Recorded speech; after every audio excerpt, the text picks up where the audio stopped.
这是点嘞，各位观众朋友，大家好，欢迎您收看藏人行政中央电视台本周西藏话语节目。今天是藏历2146年1月25号，公元2019年3月1号。今天的主要新闻有：藏人行政中央教育部等团体为达赖喇嘛尊者举办长寿法会；第7届流亡藏人教育大会在达兰萨拉召开；中国加强对流亡藏人的网络攻击活动。中国在西藏自由抗暴60周年前夕封锁西藏。下面请看详细内容。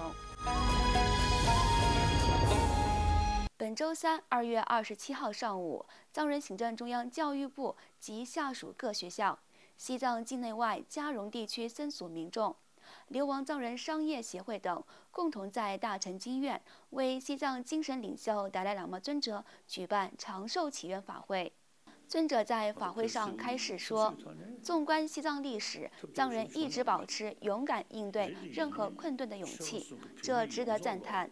而这一巨大能量的来源，就是西藏融合了宗教的传统文明。藏普时代在政治统一方面，西藏曾经强盛，但后来却四分五裂。尊者强调，西藏的语言文化不仅牵系着藏民族的延续，而且藏文所记载的那兰陀佛法与当今社会也有着密切的关联，能够帮助人们应对情绪危机。因此，尊者鼓励现场各方继续努力维护与发扬西藏文化，以助西藏民族继续保持勇气与信念。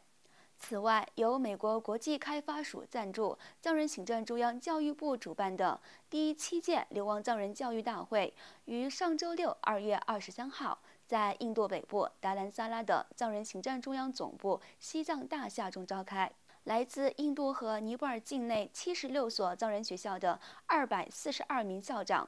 教导主任、教师和辅导员等参加了此次为期3天的会议。流亡藏人教育大会是印度和尼泊尔境内藏人教育机构和学校管理与教职人员最高级别的会议，每5年举办一次。此次会议将讨论包括如何提高各校校长的职业水平，改善流亡藏人基本教育政策，同时讨论在教育政策中加入世俗论理的课程，改变学校和职业教育的前景，有效实施于2004年出台的流亡藏人教育政策等议题。藏人行政中央司政洛桑桑格在会议开幕式上致辞时指出，教育是捍卫西藏自由斗争事业的唯一途径，因此流亡藏人教师们必须要努力教育西藏儿童，使得他们有一个成功的未来。司政洛桑桑格还重申，藏人行政中央嘎夏将流亡藏人的文化教育和学术自由作为其政策的重要组成部分，并将其视为西藏精神领袖达赖喇嘛尊者的愿景之一。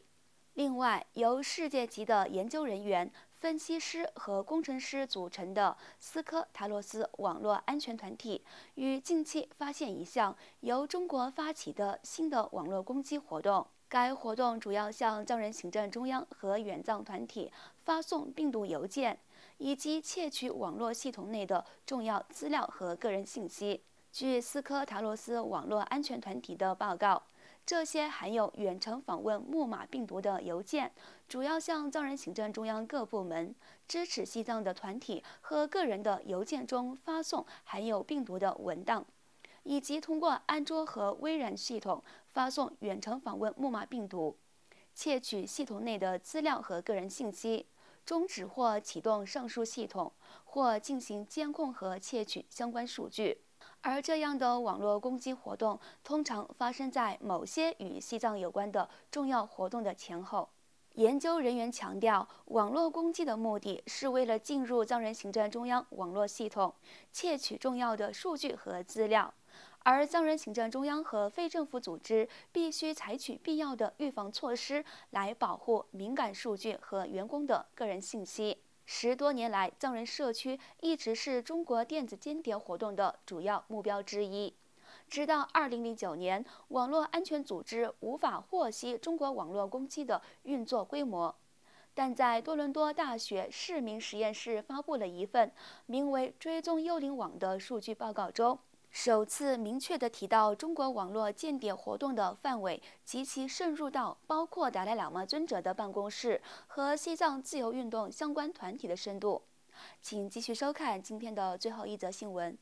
据西藏境内的旅游网站发布的消息，中共当局在西藏自由抗暴60周年纪念日来临前夕，再次下令从1月31号至4月1号期间关闭西藏自治区，禁止外国游客进入西藏。这一举动显示出中国当局试图在政治敏感年对藏人进行严控和管制。自2008年西藏3区发生大规模抗议中国的活动以来，中国当局对外国游客关闭西藏已成为常态。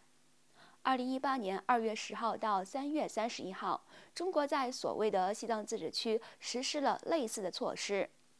而国际社会和人权专家也在不断地反对中国政府的这一做法，以及敦促中国政府改善西藏和中国境内日益恶化的人权状况。本月早些时候，自由之家发布的2019年世界自由报告中，西藏再次成为世界第2个不自由地区，甚至比朝鲜还差。